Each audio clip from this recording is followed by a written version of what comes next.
Husay na ang ating gochujang con carne. Yun, alright. Meron tayo din ng giniling. Gochujang.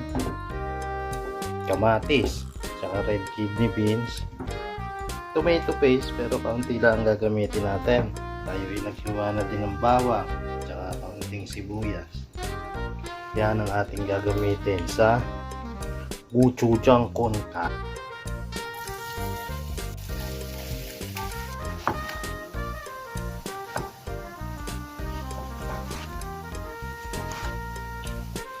Ito nga pala yung gochujang na kailangan lutuin dahil fermented.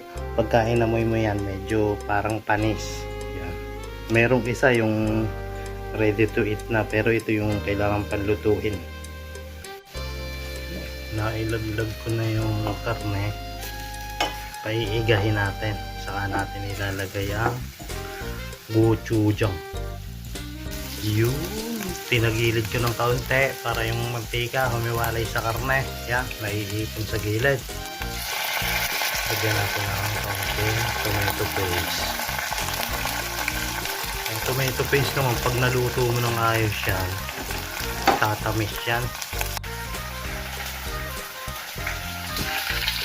Yun, yung ating gochujang ilalagay na. Ilagay na natin ang kamatis.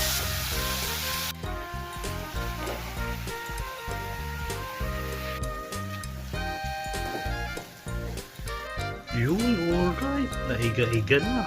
Yun, medyo malapit-lapit na.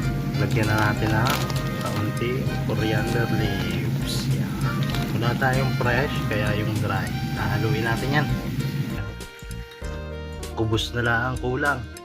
Pero kung may tortilla wrap ka, ay ayos na.